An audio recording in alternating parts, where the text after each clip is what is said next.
ating kusina for today's video. Magluluto tayo ng ating makakain kasi parang wala pa akong naluto para breakfast. Hana. So naisipan kong magluto ng guys, ng tawag nito guys, yung may nirol na kasi ako dito na na tawag nito. Mahangin sa labas, o diba? Ang tawag nito, kaning turon. So, gagawin ko for my breakfast. Tingnan natin kung nandito pa ba. Hindi yata nila. Hindi nila ninakaw. Tingnan natin guys. O, yan guys. Meron ako ditong na-roll na lumpia. So, ano siya gabay na plantain. Hindi siya masyadong hinog. Pero, hinog na siya, pero hindi yung talagang lata. Masarap talaga sa turon. Gusto ko yung lata na pagkahinog. So, ang gagawin ko nito, magluluto ako nito, tapos lagyan ko ng sugar. Para ma-energetic ko tayo for today's video, guys. So, meron akong nainit dito, guys. Pakita ko sa inyo, ha. Dito ako magpa-fry, guys. Oh. Tingnan natin kung mainit. Dito ako magpa-fry.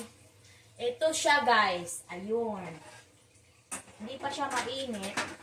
Dito ko siya ipapry, and then, magbukod ako ng isang pan para sa mag-melt ng sugar ba. So, alright guys, so, tingnan natin kung ano ang magawa natin for today's video. Ganito yun guys. So, hindi na kasi ako gusto dyan sa school guys. So, nag-transfer ako ng ibang department. So, nung nagtrabaho ako ng a year and 3 months, I think, sabihin ka student, work hard ba. So, ngayon, nung lumipat ako, guys, naging part-time ako, parang nag-withdrawal yung katawan ko sa pagod. Yun bang parang yung nagiging addiction ka sa lahat ng, like addict for drinking, like addiction for smoking, like that. So, and then, bigla kang mag-quit. Hala, guys, kaiba talaga ang feelings, guys. So, pagod ako guys. Hindi ko alam kung ano gagawin ko. Pero hindi ako depressed. Hindi ako nagiging sad. Napagod lang talaga ako. For 2 weeks kong dala-dala guys. Trabaho lang ako. Pero parang nandyan pa rin yung pagod sa katawan ko. Sa loob ng katawan ko. Yung parang naninibago ka ba? Nag-exchange your time. So yan. 2 weeks kong dinaranas yung guys. Pero ngayon, balik na sa energy ni Munay Tirang guys. So, ang dami kong saging doon, guys. Hindi ko alam kung ano gagawin ko niyan.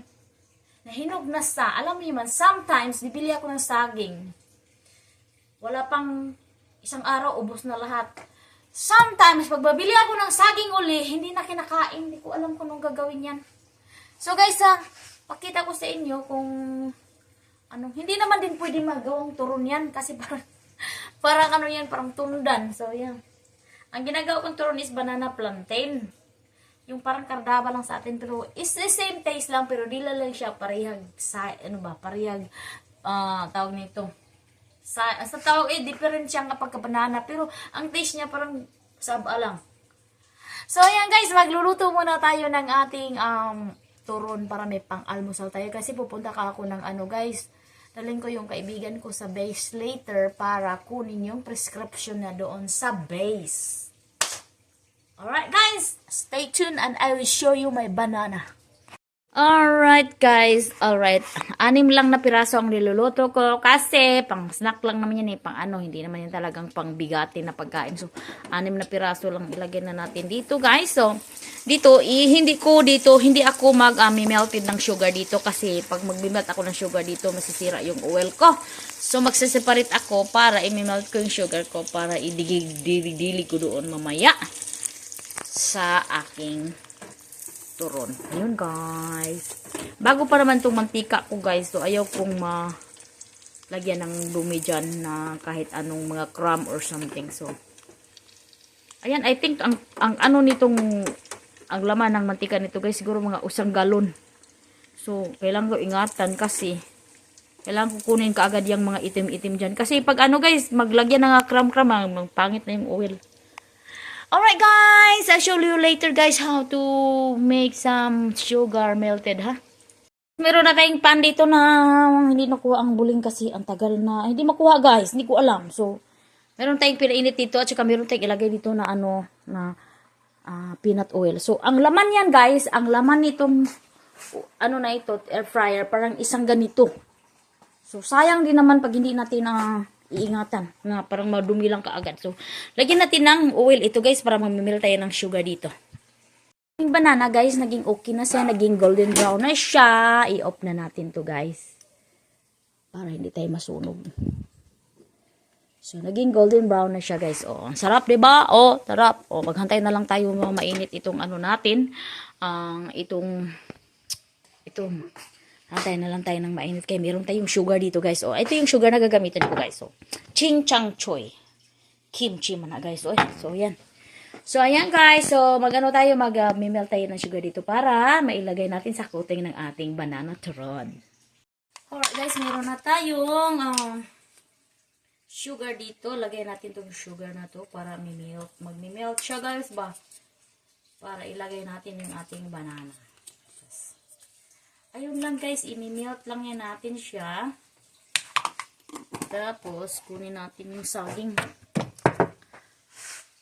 Hindi natin baka mapapagod na naman guys. Tulad nung ilagay natin ito. Ito po yung saging guys. Ilagay natin para imikos-mikos na ni insan yan. Mekos-mekos na ni insan yan. Mekos-mekos. Mekos-mekos.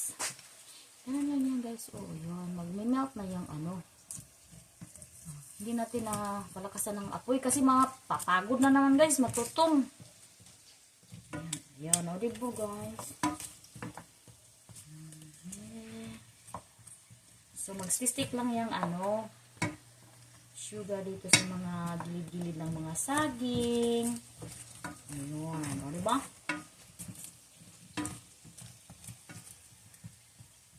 So, ito yung tinatawag na banana turon. Patayin na natin siya. Kill na siya. Kill. Okay, baka mainitan pa. Ayan. So, ito na yung ating banana turon, guys. So, tikman natin, ha? So, nandito na yung result ng ating banana turon, guys. So, ito yung may minimel tayo ng sugar doon sa Diba ito naman yung talaga yung turon sa atin? So, parang gusto ko talaga yung turon na may malangka siya sa inside. And, wala tayong langka dito. Wala naman tayo sa Pilipinas. So, dito gagawa tayo ng kahit ano-ano mga kababalaghan para makakain tayo ng ating pagkain. So, ngayon, gagawa tayo ng coffee para isabay natin kainin ito. So, gagawa tayo ng coffee para may sama tayo sa pagkain ng ating turon. Okay, guys? We got to love me. Dito lang ako mag-ano ng coffee, guys. Meron tayo ditong instant. Parang instant na rin yun, guys. So, yung paggawa ng aking coffee. Meron tayo ditong Italian roast. So, yeah. So, dito lang yan ilagay, guys. Meron kaming machine dito para mag-mix ito. Ganon mo lang yan. Tapos, on. So, pindutin mo lang yan kung anong gustong size mo dyan. So, magdiretso-diretso na yan. Magpainit muna tayo ng tubig para para mag-make siya ng coffee. Tingnan natin kung may tubig pa bang kaya. So, habang naghihintay tayo sa ating coffee, guys, try natin na itong ating turon.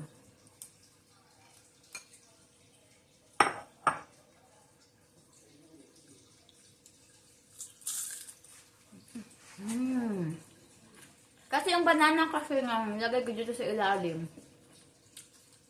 Hindi siya masyadong hinog. So, kailangan siya ng sweet. O, diba guys?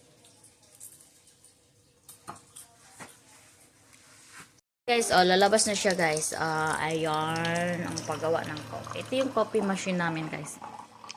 So, nandito lang yung yung mga coffee na talagang ready na for brewing.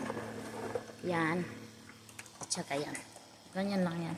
So, wala pa naman akong guys, gatas. Naubos ng mga anak ko yung gatas ko. So, ang gagawin ko nito, dark coffee tayo. Walang ilagay ha. Yan. Finish na yan mga channel.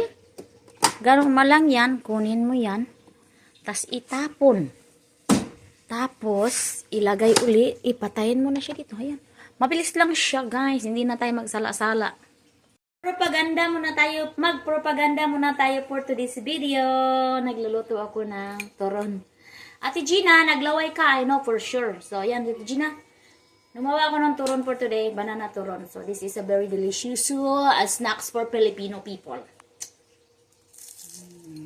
Ay, saan tayo?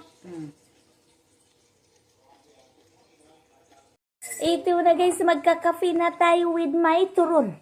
So, let's eat guys. So, wala akong creamer sa aking coffee for today kasi naubos na yung creamer ko. Tsaka inubos ang gatas ng mga anak ko guys. So, magano lang tayo, mag-black coffee tayo for today's video. My husband said, I like my coffee just like my woman. German. Pait man pait. Pero okay ra ka na. Aman tayo sweet ari. So, yung banana plantain, niluto ko muna siya. Sinistem ko muna siya bago ko nirap sa lumpia wrapper. Ganito naman talaga yung turon sa atin guys, no? Mamimilipit sa ano ba? O, yan, oo. Yan. Diba? Ate Gina, laway-laway. Dalahan ko sa Ate Gina kasi alis kami mamaya. Hindi siya pwedeng wala nito. Alright guys, ito lang muna ang aking video for today. I hope you guys have a wonderful morning. Bye bye guys. Don't forget to like and subscribe.